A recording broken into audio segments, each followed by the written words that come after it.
When we started up talking about drones, others asking about what are you doing, we said, well, we're doing detection and protection against drones. Then they said, but why? Why are you afraid of drones? And suddenly everybody could see it in the news every day that drones are changing the dynamics in the battlefield, totally controlling the front line. Space is humanity's greatest laboratory. Defense is democracy's strongest shield. And today, in workshops, in laboratories, in startups, a new generation rises, not to observe history, but to write it, where every innovation above drives progress below, where every breakthrough in defense preserves our freedom to create. Behind every breakthrough stands a founder with a story. Now these stories emerge to light the path for those who follow. Welcome to Rockets and Radars. Hey Dan, grab your favorite drink. In your case, it's Coca-Cola or Coke? It's a Jolly Cola. What is that? A Jolly Is that- Cola. That's okay. a Danish version. You know, in these days, with all the geopolitics going on, Okay, I need to try it out. it can be hard to get the typical foreign Coke in Denmark. Yeah, history repeats itself, right? But anyway, I have a coffee here, and we are set up. And let's get into the journey of MyDefence, as Yes. well as your journey. And by the way, for people that don't know, MyDefence, in one word, is a global leader in soldier-borne counter-unmanned aerial systems. Okay, if we get into the story, you went from a small team founded by ex-military personnel with RF or radio frequency expertise to building a company that's now a global leader and critical infrastructure worldwide. Apart from the company, I want to also understand the person behind this remarkable journey, from signing up your first contract with Danish Defence in 2013 to developing tech that's now battle-proven in Ukraine, securing partnership with defense giants like Lockheed Martin, and achieving 150% annual growth that attracted a major investment from Bridgepoint recently. I would love to explore both the heights and the lows and everything in between on the company and the personal level. So let's get into that. Yes. Well, thanks a lot, Martin, for inviting me to the show here. I think it's very very interesting, and I've been listening to some of the other podcasts that you've made, and really appreciate being part of it. So first of all, who's MyDefence and who am I?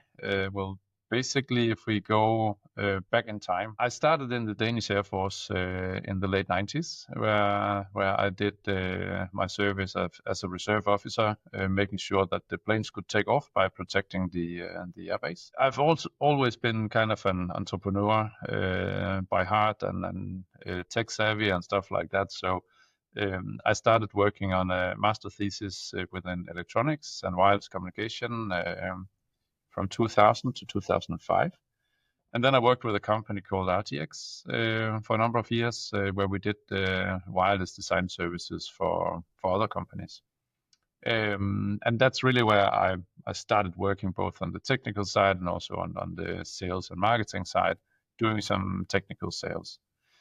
In 2009, a co-founder, Christian, came by and had an idea about if we could somehow do a technology that could protect the soldiers against the roadside bombs, so the IEDs. He'd had a meeting with an injured soldier from the Danish army that came home after stepping on or getting blown up by a roadside bomb. And he said, if I just had something on me that could protect me against these bombs, then I wouldn't have been here in a wheelchair. So that really spawned the idea about how can we technically make something that could protect a soldier against these threats here.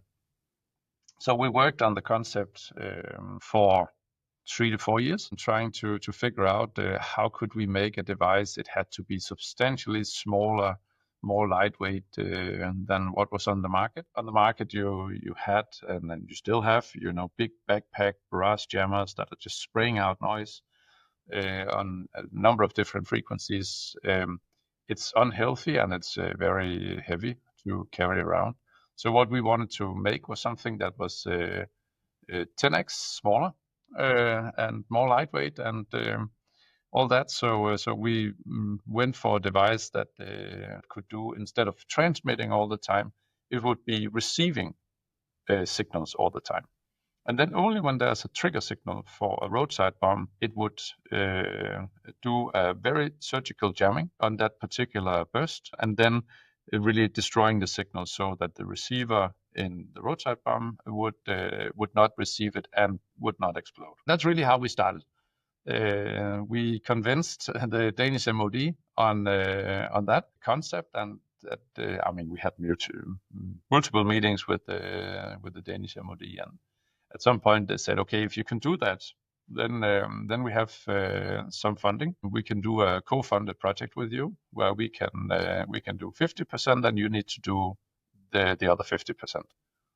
So we got what was equivalent to just shy of €1 million in funding, and then we needed to go out and find €1 million ourselves. I would love to get into more granular part of the beginning. So you mentioned that you met your co-founder Christian in 2009 when you decided to work together, while the company was founded in 2013, while you were working those first 4 years on the concept, on developing, before we got the Danish MOD on board. I'm very curious, how did you fund yourselves within those first 4 years? Well, we didn't. I mean, we had full-time jobs, so this was just on the sideline. Okay, so if there is anybody that is saying that I have a job and I don't have time, well, this is a good example of that. You can actually do that. Yeah, Okay, awesome. I made an agreement with my employer at that time that it was okay. I mean, we presented basically. Christian came and said, "What does it take to make a product like this?" And we did an estimate, and I figured out, well, just about, what would that be in euros? 3.5 million euros we would need in order to complete a product development. We went to RTX and asked them if they wanted to basically fund the project. Mhm. They said no. And then we said, well, can we work on it in our spare time? And they said yes. So that's really, I mean, I had to make sure, of course, that I was not violating anything at that time, and with my previous employer. So then Okay, great. it turned out right. Yeah, I think so. Okay, when we go further within the journey, when you got the Danish MOD on board, if you remember, what were the initial talks with them? How did you approach them, and how did you convince them to back you? Well, basically, it was on the technical side. Christian had the contacts to the MOD. He was a former F-16 pilot and still had active reserve duties, so he could open the doors and make sure that we were in contact with the right people. I mean, they were typically screening new technologies and trying to figure out where to put their efforts. Okay. If there are any people listening from our audience that might not have the same strength of a network within the industry, what would be your advice to them? How to get to open the door to the right people? I think today it will be easier than it was at that time because today you have a lot of focus on innovation, getting new technologies into the defenses around the world. So there are typically programs with, if you go to any MOD's website and start searching, you will find specific programs like what we entered at that point in time. Denmark has some very small funding for that. You have in the UK, in the US, you have multiple programs, also in other European countries, where you can seek funding for specific projects. You also have like the NATO Diana, which is also an accelerator, a really good system where they are funding also all the way from the idea phase and going into an accelerator program. So I think today you have a plethora of different types of funding opportunities where you can present either to a specific call topic or just more broadly. And if there are any people here that want to get into defense and want to fulfill their civic duty, as I've heard from some, what would be your advice to them? Which path to take? Let's say that they want to get into defense. Let's say they quit their job and they want to go all in, but they might not necessarily know what would be the best path to take, or which solution would be the best received at the MOD stores or in the frontline stores? Like, what would be your advice from you to them to figure it out what to work on? Well, basically, I think it's not so much about the solution in the beginning. It's about the problem. Which problem are you actually trying to solve? And when we were trying to solve a problem of really soldiers getting killed by roadside bombs. So we wanted to save lives and had that as our vision and still have that as our vision. And that's really what we are doing with our work every day. That's really to try to save lives. And then we go into the problem set of countering IEDs and over time developing into countering UAVs. And from that we said, okay, so technically, how can we solve that problem? And then we spend a lot of time on really figuring out the core concept and adding to that. So it was just not just the core concept, but actually, if we can make a product that looks like this with these features, and then we would present that to the MOD, because then they can suddenly, I mean, if they just get a technology and they say, well, that's very interesting, but how can we use it? So there you need to think it through and really say, okay, this is my vision of a product, and this is how the soldier can use the product. Okay, awesome. Great insight. Let's get back into the main timeline. So you just got an R&D contract with Danish Defence. You mentioned around 1 million. What happened after in the company? What were your first steps towards developing your product, but also on the business side, developing the business? Well, basically, I looked at it very much as a project in the beginning.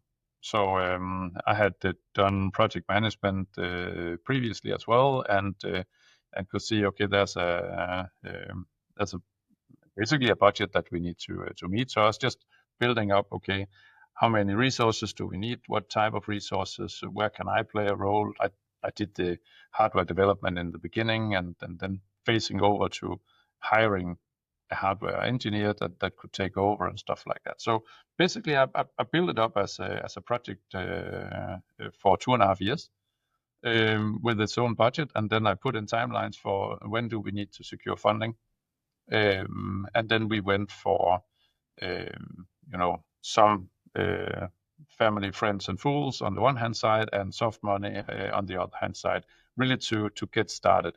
And the end goal with that project was to do a prototype. But we also said from the beginning, we can't use a prototype to build a company. We need a product to build a company. We were very hard on that side, that going beyond the project, we need to have a product on the market within 3 years. If we don't succeed in that, then we'll be a project company, which is not scalable. And we don't want to be a project company. We want to be a product company, and we'd have to be able to do it within 3 years. So that was really the challenge. No, that's a very clear target, and you either make it or you just leave it and work on something else. So I like that. That's great for focus and to understand where you are and if you're going the right direction. Okay, great. So within a few years, you already hired a few new employees. The first one were onboarded in 2014. I would really love to understand, like, how are you thinking during hiring? Right? What are you looking for in the first hires in a company like yours? So what I was looking for were people that I could trust and people that I knew beforehand. Some of them at least. Actually, my first two hires, one. Well, we started the office close to the university. So there was like a science park where we could have a good deal for a very cheap office space. And that's where we started up. So it was me. And then my two co-founders, Carsten and Christian, they were still flying for SAS at that time, both pilots. So it was just me on the hardware side. And then as a project manager and COO at that time, but it's easy to have C titles in a very small company. So I started up hiring the first two within the first couple of months after getting settled at the office and then really getting the project framework started up and stuff like that. And one of them happened to be one of my old colleagues who had already left the old company. I was with another company. And for some reason, I had in my mind already, when I worked with him years ago, that if I ever start up my own company doing electronics, I need Jesper to be part of it. So we had a good lunch one day, and I convinced him to join me on the journey. Leaving a super good job with a high salary, just going into this very unsecure type of living where you just work all the hours you have at a very poor salary. How did you convince him then? That's a hard call to make. I think it's on the one hand side, it was the vision. On the other hand side, it's the idea of having a very broad responsibility on the technical side. Because if you come from a big company, then you can be very specialized in your role, very deep, and having a niche responsibility. Him coming in, getting the responsibility to build a complete new software-defined radio platform, which was very new and exotic at that time. Just build it from scratch. All your knowledge, put it into to this new development here, and then see where it takes us. I think that challenge was part of it for getting him to join, but also the rest of the team. At the end of the first year, we were 5 engineers in the group working on the project, according to the plan. And regarding the other people that you said that you didn't know, you mentioned that trust was very important as aspect of hiring, but building trust takes a lot of time. So how did you then build trust with the other people that you didn't know and you hired in the end? It was some of them through networks with people that I trusted beforehand, and then they trusted those persons, and so that was gradually how we built. I mean, that I don't think that we did a real job at for the first couple of years because we're just hiring people that we knew. Let's get into a big milestone that totally changed how MyDefence looked at its future, and that was a huge pivot from IED protection to drone protection. Yes. Tell me more of how the pivot happened and what was going on in your heads when you made a decision to get into that industry. It had happened over a couple of events, basically. So the first event was that after a few months, I was invited to Aalborg University for a conference, just talking about wireless technologies and wireless threats, and being like a startup company in this environment. Yeah. So I was looking at the core technology that we were building. That was really detecting any kind of wireless communication, because roadside bomb can be triggered by an SMS for a cell phone. It could be triggered by a garage door opener. It could be many things where you have a transmitter and a receiver, which works in various frequencies. So we started working on a lot of different transmitters to detect and to jam those. And then I was presenting a presentation about wireless threats, where we identified drones as being one of the threats. And I think that was counter-IED was the other one, IEDs, and then you had like cell phones and satellite communication, whatever it could be. So seen from a soldier's perspective, if there's a transmitter, there might be some kind of activity from hostile activity, depending on the environment. So that was really the lead into the first real demonstration we had. We had a demonstration of our proof of concept after, I think, a bit less than a year. And we thought it would be like the project group in the MOD that would be in the audience here. So but we were preparing our pitch and our presentation, and then we were placed in this auditorium, and then people just started walking in. And we didn't know anyone. We just knew the project manager at the MOD. Some of them were in uniform. Some of them were in just suit and tie, and all different people. So we ended up having a presentation for about 50 people at that time. And then one of the last slides was also to broaden out the perspective of technology, saying, okay, could also counter drones, could also this and that. And then immediately after, we were contacted by, of course, the MOD said, okay, this is also interesting. But the police and the prison services, because they actually had problems with drones already in 2014, drones that were smuggling stuff into contraband into prisons. And the police, if they were like political gatherings outdoors where you have suddenly a drone flying over a crowd of people, couldn't find the pilot, what do you do? So basically that's what spawned the interest. And immediately after that, we started working on 2 tracks. So one was the counter-IED, finished the prototype, see how far can we get. The other one was counter-UAV.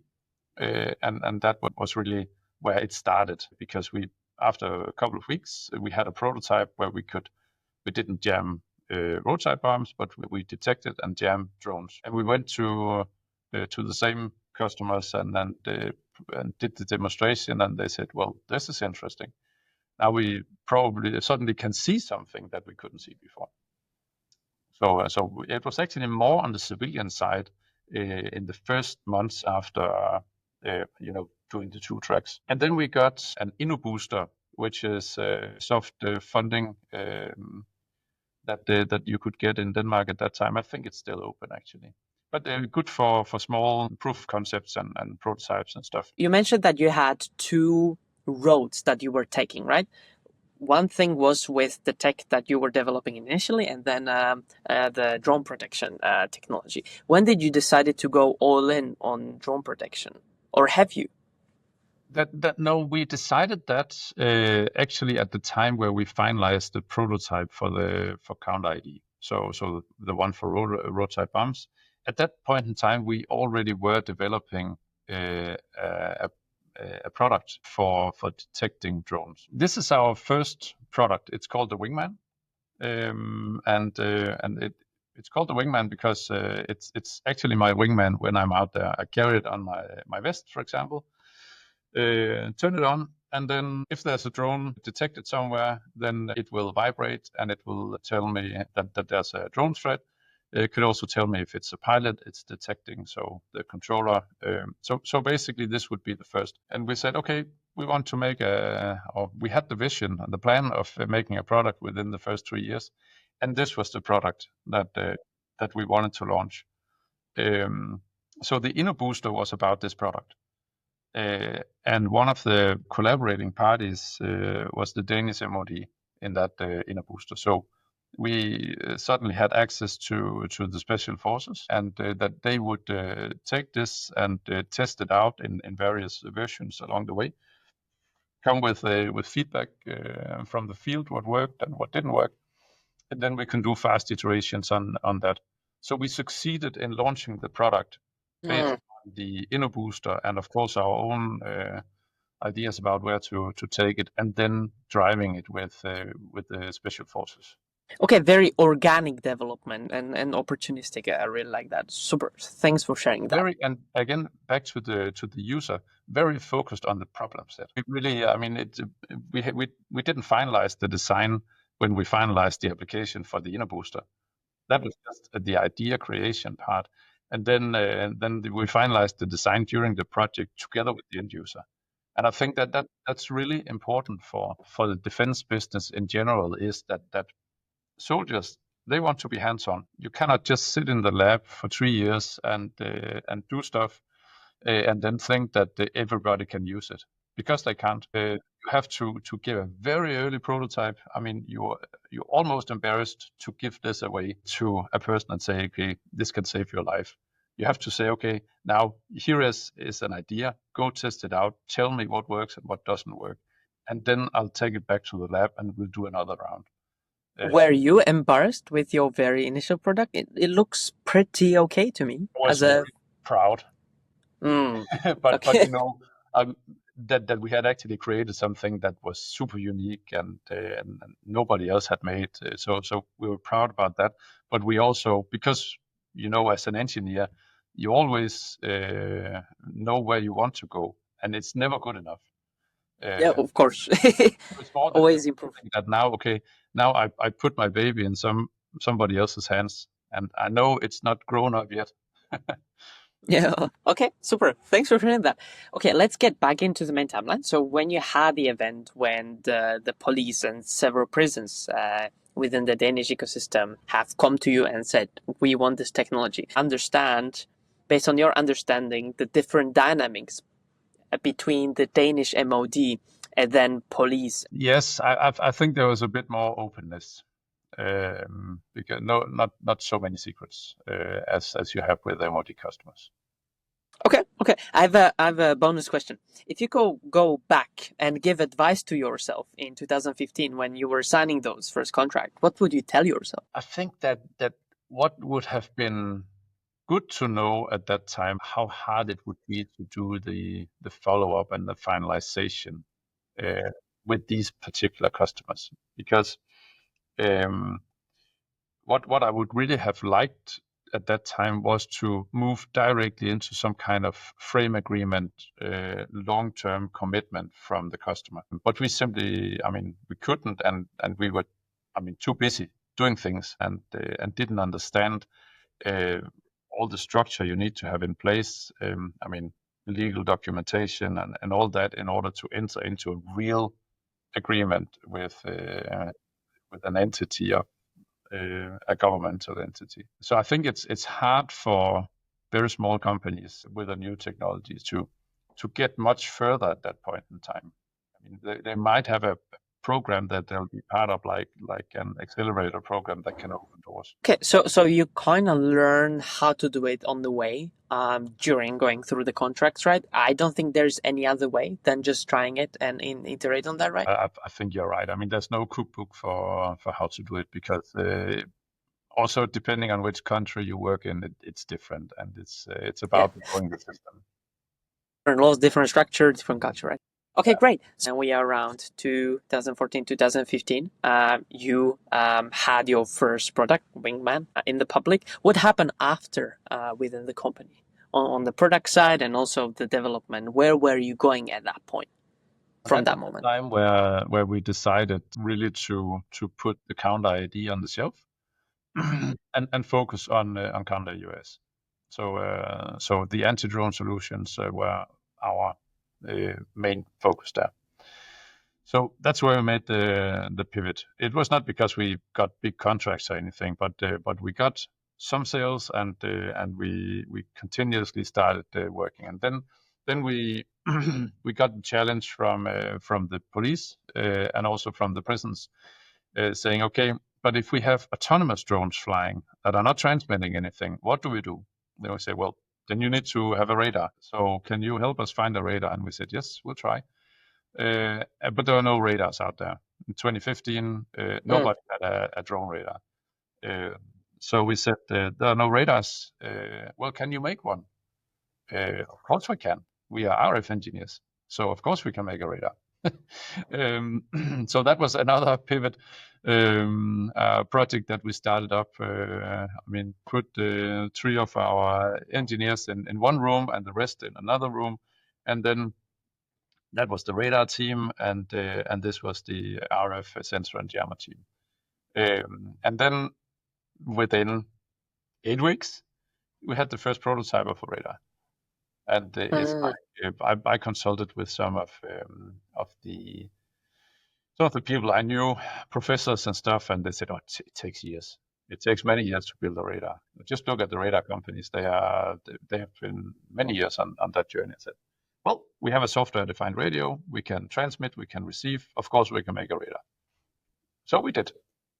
How did you, by the way, allocate the resources? So you had your main thing, right, Wingman, and then you had this sidekick quest or project going on. How did you think about it from the percentage point? So did you allocate 80% on the main thing and 20% on this? We can call it experiment, right? Before it got proven and made, or did you use any other framework to actually allocate the resources in the right way? It's probably a bit like that. They say, okay, I think it was like 1/3 working on the radar and 2/3 working on the rest. And the whole idea was to make a multi-layered system.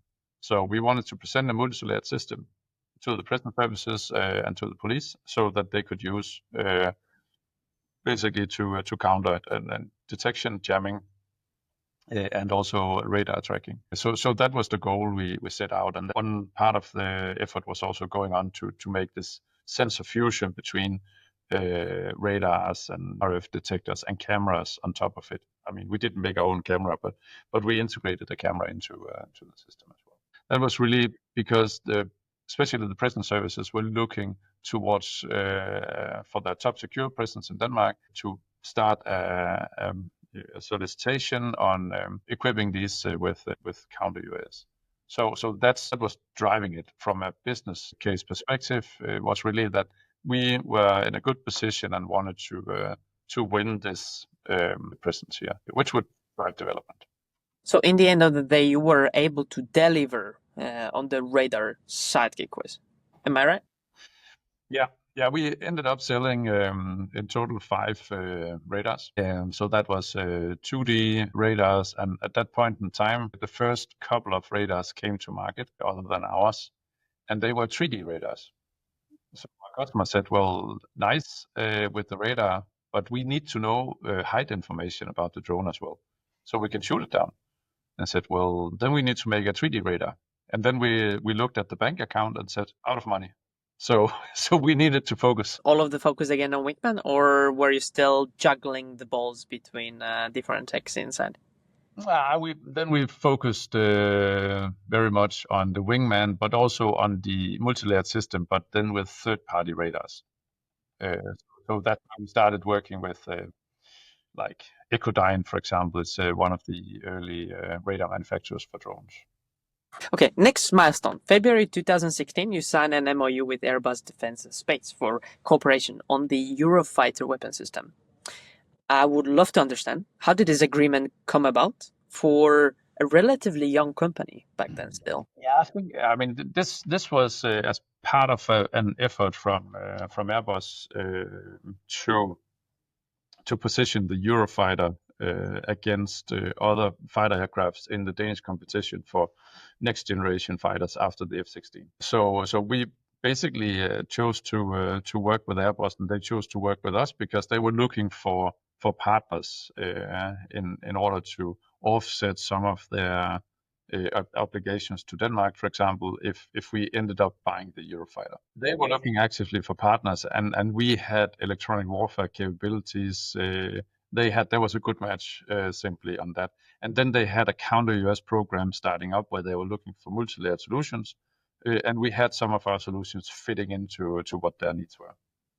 And who made the first call? Did they contacted you in the first place, or have you taken the opportunity of knowing that they are actively looking for somebody? I think it was a matchmaking that started it all, because often you have, like, when these big competitions start, then you have matchmaking events with the defense industry in Denmark, and then defense industry that's trying to sell to Denmark, and then you meet up and do some matchmaking. Let's get further in the timeline. August 2016, when you participate in the Mitra or Mitra Challenge. Mitra Challenge in a Quanticom Marine base in the US, and you also visited the Pentagon, and you had your very first pitch to the US DoD. How did you get invited, and how did it go? It was a two-string approach. One was that it was there was an open call for participating in the Mitra Challenge, which was competition, open competition between companies to do detection of drones, basically. So we submitted an application and got through to that. And then the other part was that May or June that year, I was speaking at a conference, an electronic warfare conference called Association of Old Crows. Were hosting it. And there I had a pitch. I talked about our technology.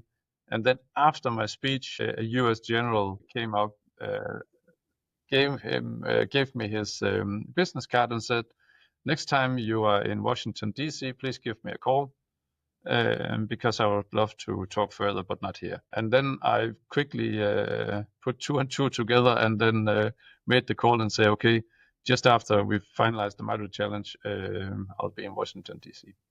Okay, I love opportunities everywhere. As you Yeah. mentioned, as you mentioned, plenty of events within your journey that change, well, everything from the product development or from the potential partnerships. How did you decide on where to participate in what type of events to go to, where to travel? Because right now there are too many of those events happening around the world, and there might be this notion of not knowing where to go. How are you thinking about prioritizing those? By market. At the time when we started the counter-UAS, there was nothing called counter-UAS. It was, well, there were no conferences, nothing. So we were one of the first companies to go out and talk about it. And then afterwards, you've had numerous conferences and exhibitions where counter-UAS is a big part of it. So at that time, it was, prioritizing according to market. So we definitely had a goal to be part of the US market space and also other NATO countries. So it was typically conferences within electronic warfare, signal intelligence, and within NATO countries. So Okay, that so main where priority. your customers are, Yeah. basically. Mhm. Yeah, okay. Okay, awesome. And how did the DoD talk went? Because the year after you opened your office in the United States. So I guess the talk went very well. It went well.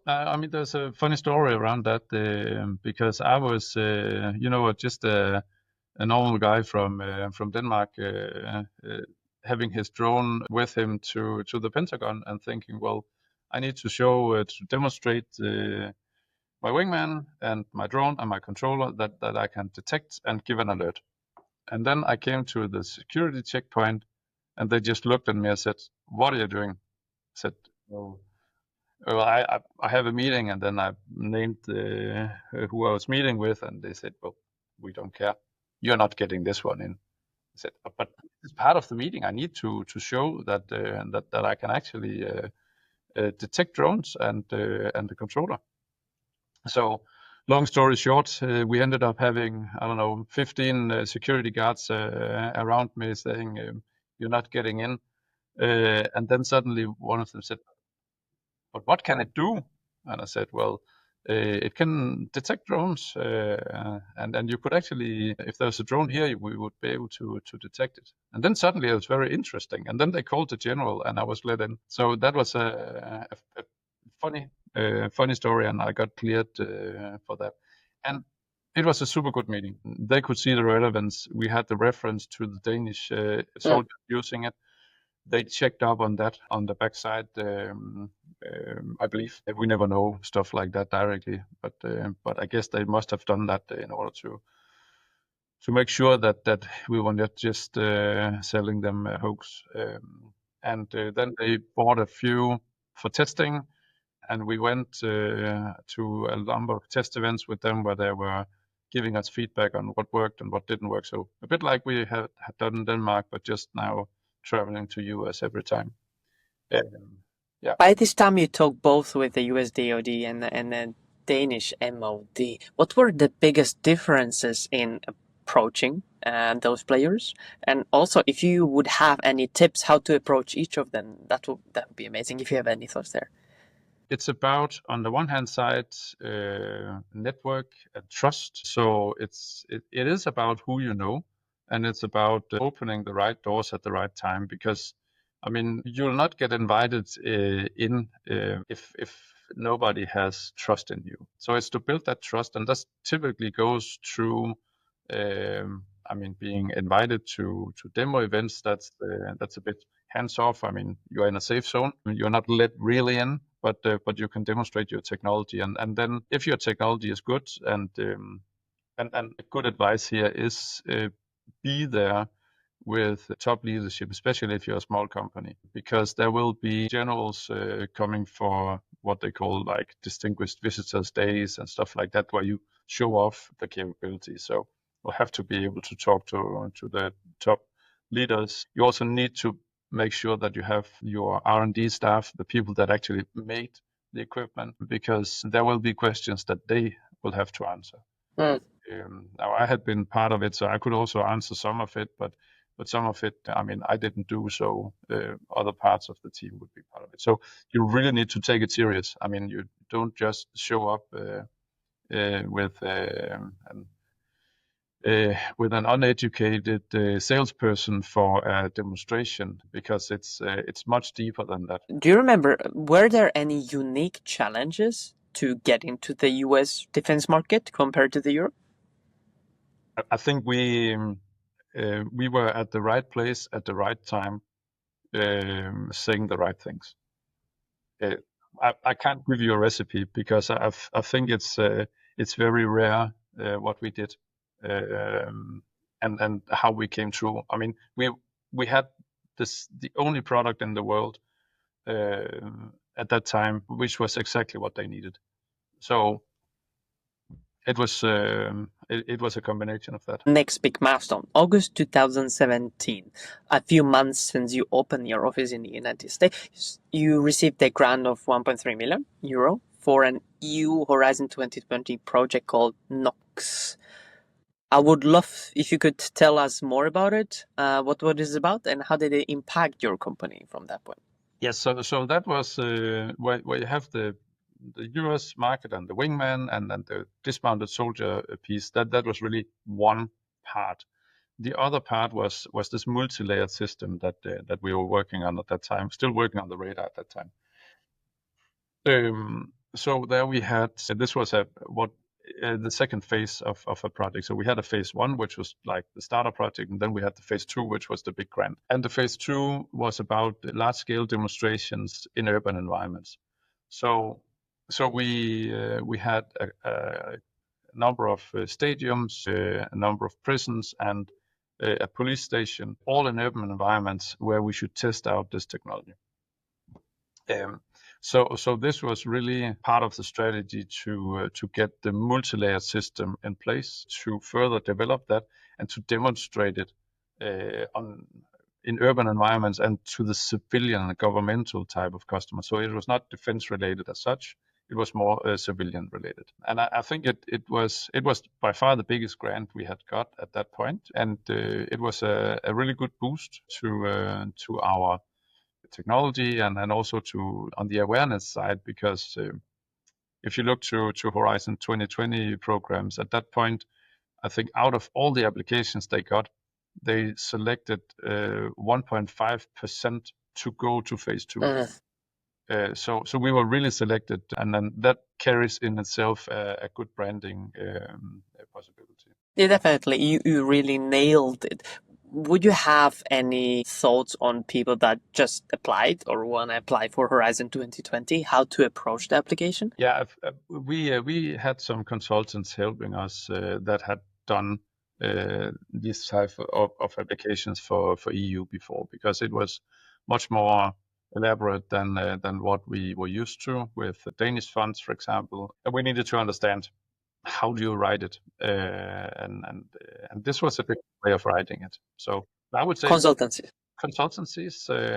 It's not cheap, but of course, when you are an SME or a startup, then you can get into some funding programs for seeking funding. So. Okay, super. Thanks for sharing the insight. When we get into the next year, 2018, let's get into the products that you launched. You launched the upgrading Wingman, as well as a new system called Pitbull. Tell us more about your product line at that time.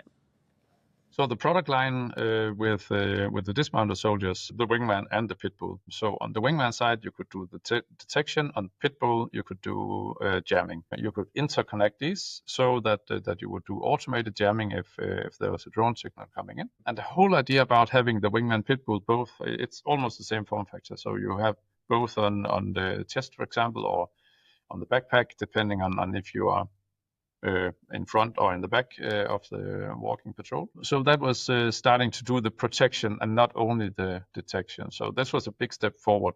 And the whole idea is that you can still carry your primary weapon, because counter-UAS at this point has not been a primary mission. It's always been secondary. I mean, you can't, if you don't have any equipment, you can't really see or hear a drone unless it's like 100 or 200 meters away, when we're talking about the small typical drones that we see. So, but when you have equipment like this, we can see it 5 to 10 kilometers out, and that there's a drone approaching, and we can start mitigating it maybe at 1 kilometer, and then push it away from the area. So we started moving into really protection of the soldier at this point. I love how you extend the tech that you already have and create a new use case with it. How are you thinking about trying new products within your product line right now and in the timeline, and also in the future? How are you thinking about developing new products as Pitbull, as you just mentioned? It had actually always been part of it that we wanted to do both detection and jamming. And then jamming has been much harder to test because basically jamming is illegal in most countries.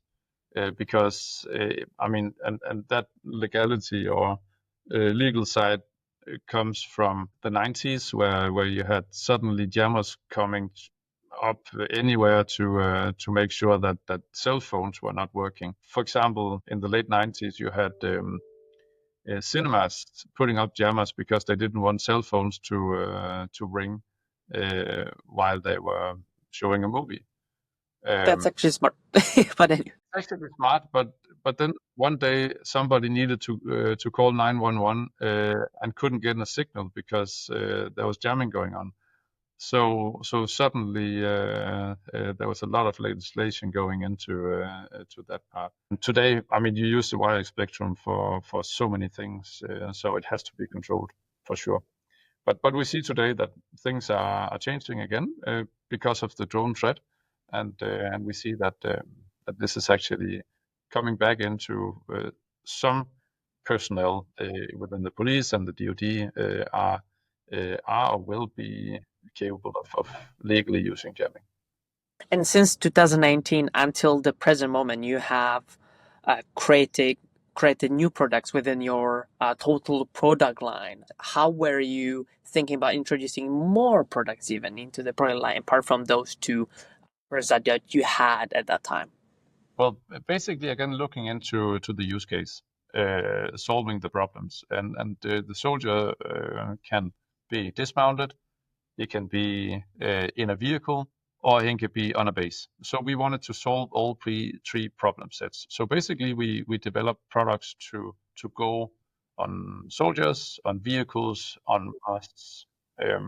So and that was the complete solution that we wanted to make, so that the also so data could be shared among the different units and up to the command, so stuff like that. So that was really driving it, and part of the product vision from early days. And one last question around the product topic. So let's say that you want to introduce a new use case of your technology. I guess you kept your current product line and then just had one side project at the same time, or have you had times when you had more things going on? I just want to understand the prioritization here, right? How do you think about it? So some people can lock themselves in, oh, let's do everything at once, and then you cannot finish anything, right? Yeah, exactly, and that's what we did with our radar development, for example. And then eventually we needed to shut it down because we simply needed to focus. Okay. But it's good to test the waters with different ideas and products that you develop to a certain extent, and then you need to test the market, figure out, okay, is that actually what they need? And we figured out with the radar, well, yes, a radar is needed, but it's a 3D radar, and we don't have more money to develop that. So we need to focus all our efforts on the RF side. Also because I like it. Competition came to market as well. And very pragmatic approach. Yeah. This is our resources. We cannot do that. Never mind. We leave it and we focus on the main thing. But it was still a baby, and you know, and I would really like one day to finalize a radar development, but that's not where we are. In 2019 to 2020, you received investment from Nordisk Invest and Skylock Systems. And this was apart from the public grants that you have got. Yeah, that was with Nordisk Invest in 2019. So how did you approach fundraising? Because this was a new thing Yeah, in this your was a whole family. new thing for us. We had until then we had been living off the first small investors from the beginning to help us out, family, friends, and fools, and then all the soft money that we got over the time, and then we had quite a large debt built up at that time, about 2 million euros. And that was by putting our houses as guarantees in the bank and stuff like that. So super invested ourselves into it because we didn't have a lot of money when we started MyDefence. We didn't have anything. So Nordisk Invest was a bit like the Lion's Den. Just locally here, so we were invited for a pitch, and then some of the listeners liked what they heard, and then we started the process, and then it took some months, and then finally we ended up with having them as investors into MyDefence. Would you approach private investors earlier in your journey if you could go back in time? Yes. Yeah. And when? This was a business angel type of consortium of 6 business angels that would at that time we ran out of money. So we another thing was that the US market for us was growing 17, 18, 19, bigger and bigger, and then suddenly all the troops were pulled out. So Trump stopped all engagement in the Middle East and Afghanistan. All the troops were pulled out. So suddenly we had created also stock and made sure that we were ready for quick deliveries of our systems to the US, and then the need was gone. So we needed to find new customers, and we had already scaled up, so we were like 20 people in the company at that time, and we had to pay salaries every month, and that went pretty fast. So we simply ran out of money, and we needed quickly to get investors in. And at that point in time, I don't see any other solution than business angels that believe in it. And if you could go back, what would be the time within your timeline when you would approach investors on the private side instead? In the very beginning or later once you get into the proof of concept? No, or I think later? it should be not too early because you don't want to lose too big a share yourself. You have to have the majority for as long as possible at least, and until you really need to scale the company, then it's okay. Then you need to get somebody with bigger pockets. But as long as you are developing and proving your markets, improving your technology on the market, I believe that you should still keep as much as possible to yourself, but it's a balance. Okay, great. 2022, Russia invaded Ukraine with drones playing an unprecedented role in modern warfare. How did it change MyDefence? It changed MyDefence because the market changed. So when we started up talking about drones outside, I mean for family, others asking about what are you doing, and we said, well, we're doing detection and protection against drones. Then they said, but why? It's toys. Why are you afraid of drones? That's weird. And we said, well, it's because they can be misused for other things. And then we could come with examples and stuff. And then we educated customers every time for years and years about the threat from drones and potential misuse and all that. And suddenly everybody could see it on the news every day that drones are changing the dynamics in the battlefield. It wasn't from day one, but over the first year, we saw it really picking up and going from drones were just in the beginning, very small part of it, to now it's totally controlling the front line.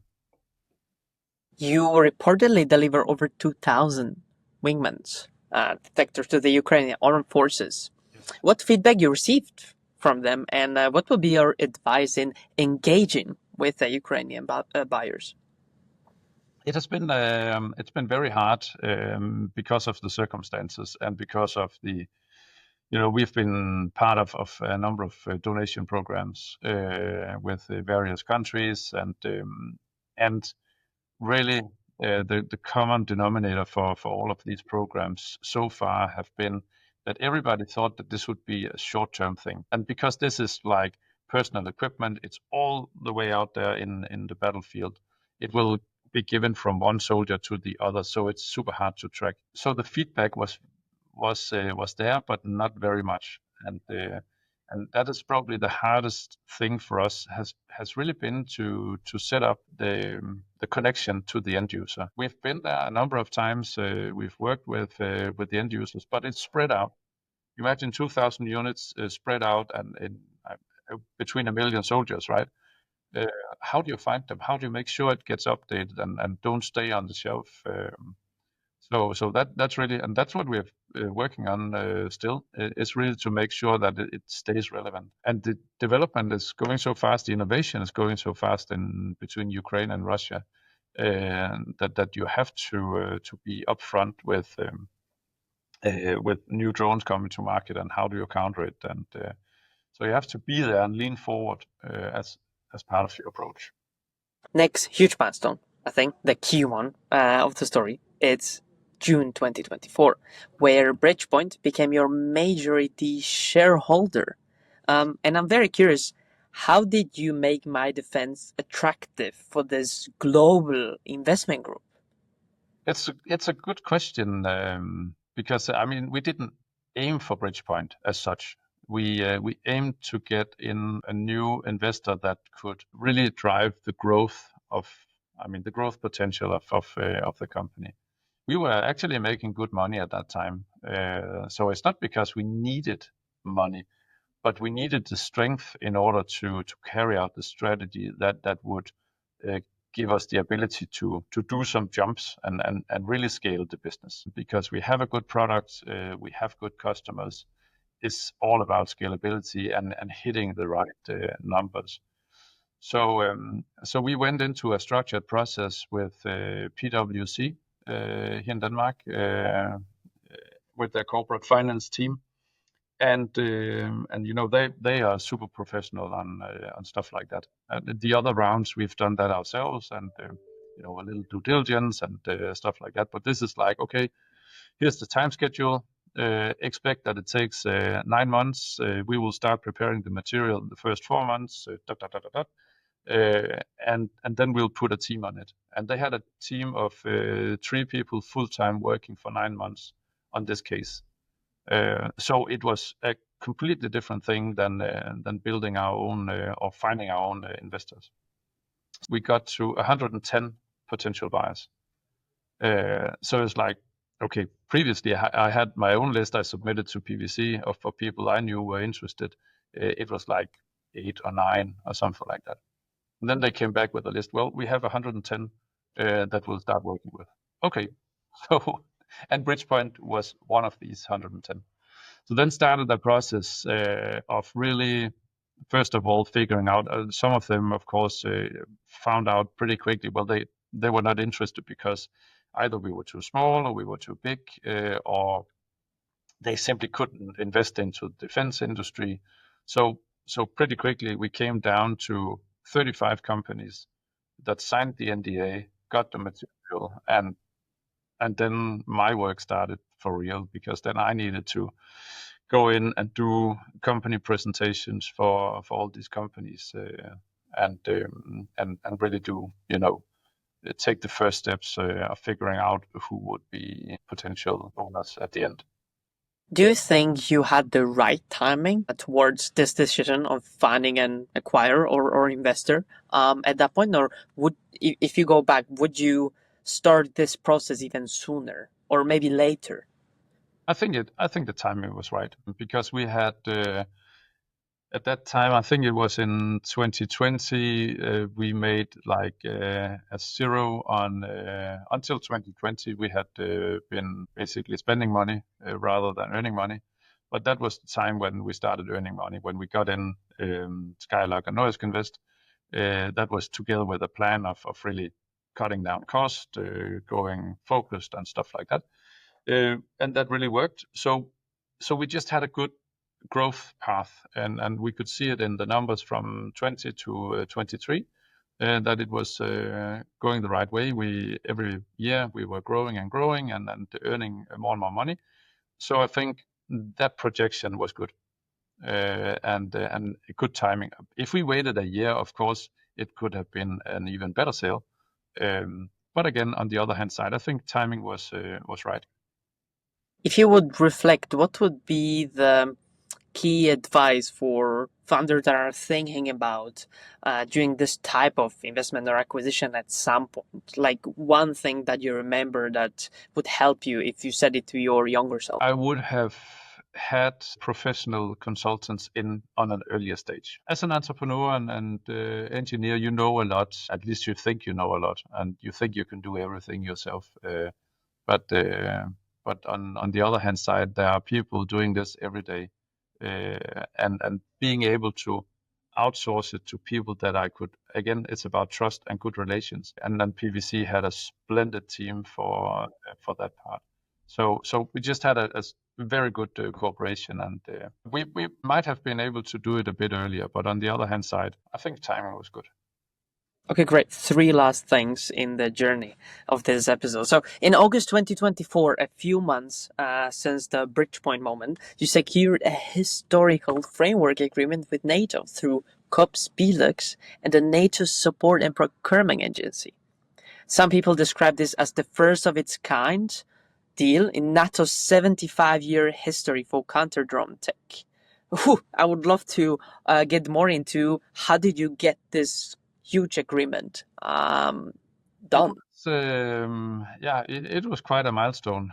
We had been working on it for 2 years with our good partner COPS in Belgium, and so the way that it's structured is actually NSPA is a procurement agency for NATO. So all the NATO countries can use NSPA as their procurement agency if they don't have enough staff or if they want something to go quick. And in this case here, being put on a frame contract, then we are already pre-qualified. We've gone through all the steps. We have gone through all the testing, everything. And that's what takes the time. And then basically, if they want 100 Wingman, they can just go to NSPA and they can buy it in a few weeks. Typically, that would take half a year to a year for a procurement agency if they need to go through the whole process of getting a request for information, request for quote, seeking out all the information because you want to be, living up to EU regulations and stuff like that. But on this side, if you have an end user, they need 100 pieces, then they can just say, okay, we need to procure this way. So it goes much faster, and it's open to all NATO countries and associates. Who initiated the agreement in the first place? COPS did. Okay, and if other founders are listening, it's amazing. Like if other founders that are about to be in the phase where this makes sense, like what would be your advice for them on how to tap into a similar agreement framework as you did, how to make this happen in a few words? I think understanding NATO and how that whole organization is structured is part of it. Being in front of NSPA, getting your products listed with NATO stock numbers. You can do that through your own MOD and really create awareness. Because if you are not top of mind with customers in general, but also with NSPA, then you'll never get on any contract. Because there needs to be a need from customers on the one hand side for your specific solution. Okay, great. Thanks so much for sharing your journey. One last question. I would love to talk about the future. Where do you want to go from this point? Recently, you opened a new production center in northern Denmark. You opened a new R&D office in Oklahoma. Where do you want to take the company from this point? Well, basically, pointing back to what I said before, we have the right product, we have the right technology for now, but in a market that keeps changing. So on the one hand side, we need to keep investing in our technology to make sure that we stay in front of competition. We will do more localized R&D efforts and production efforts to support customers locally, and then really diversifying our sales network with partners around the world where we don't have our own entity as such. So I believe that we will be much more international in a few years from now, having a bigger company, and that's really what we want to do, because the more products we can get out there, the more lives we can save. Okay, amazing mission, and I hope you will succeed even more than you have so far. Okay, great. The last part of the episode, I have a few questions, and I would love to get your quick answers on them. I'm very curious. What do you think? Okay, first things first, I read an interesting quote from you somewhere in an article about building a drone library, where you are literally collecting various drones models to study their signatures. What is the most unusual drone you have acquired for this research? I think there are a couple of interesting drones. We have some drones that came into our possession that had been from a battlefield where we have access to the latest and greatest. That's on the one hand side. Very recent. On the other hand side, it's actually an old cooperation with Lockheed Martin that we started in 2016, 17, where we added some of our. Basically, we wanted to use the Lockheed Martin drones to go out and do surveillance around prisons. So we integrated one of their drones, but this is a drone that cost about $200,000, and we had two of those in our possession to do. And at that time, autonomous drones were just rare. So and this was one of them. So it was super expensive and very, very nice drones with super cameras on. So that was probably at least the most expensive one that we did. But we have a big stock of a lot of drones. We'll stay on the topic of drones. What do you think is the biggest threat drones pose to society that most people don't realize? If we look to the civil society, drones can be used for the vast majority is just surveillance. It's using the camera to look at things. They could be inspect house roofs or whatever, but also to look at other things and steal secrets, take pictures in through windows of presentations you're doing in the bank and stuff like that. So I think it's the threat to critical infrastructure and the fact that you need a lot of expensive and highly sophisticated equipment in order to detect and mitigate. Interesting. Something that we don't think about, right? Apart from, some of the other examples we've seen is of course drones that are being used for hacking Wi-Fi networks and stuff, and which takes time. And then if you land a drone on top of a roof of a building, it just sits there. It doesn't require a lot of energy, and then remote control that to do your thing locally. Then that would be also a cybersecurity risk. Next question: what is the best advice you have ever received in the journey of MyDefence? I think it's the advice that I've also given a number of times here is focus, focus, focus. And that's about saying no to a lot of things, because all the good ideas are good, but it's not all of them that you can actually make a business out of. Okay, two more. What is the one book every defense tech founder should read? I think it would probably be something about business model canvas. Get to basics. Back to basics. And I have I've used the business model canvas a lot, trialing out new ideas, and that's just super helpful. Okay, great. Where do you the last question? Where do you see Europe going from now, despite the geopolitics going on in the world? Where do you see the industry going? I think if you look at on the one hand side, the market is growing a lot because everybody is now focused on spending more on defense. So the market is growing. Another trend is that that European countries wants to buy more European, so that market share of the market for European companies is also growing. So suddenly it's not just doubling, but it's tripling or quadrupling quite quickly. So that's on the one hand side, the market is definitely there. On the other hand side, I think we will see some consolidation, but I think it will also be a bit hard because I mean, looking to the US and the very big primes you have in the US, those were made back in the 80s and 90s through forced consolidation. And I think we need to see something similar in Europe in order to get to I mean, the bigger primes that can take it. And then, most importantly, there has to be some mechanisms that forces the primes to use SMVs and startups and foster the innovation. So, I mean, you could see through legislation that you need in your bids to include also, let's say, 20% SMV content or SME content, and part of it has to be innovation. Okay, great. One bonus question. What do you think is a problem in the European industry that nobody has properly solved yet?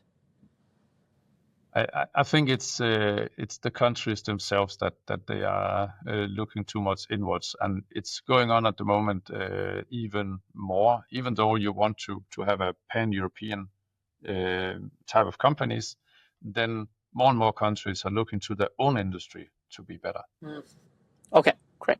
So I think it's related to that challenge. It can be overcome, but it needs some, well, everybody needs to agree, and that can be hard because we are not a number of states in the same country. We are a number of countries in a union.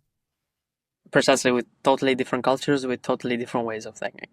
Okay, awesome. Thank you so much for sharing the advice, your journey, and interesting stories from since the start of MyDefence. I hope you enjoyed the chat as I did.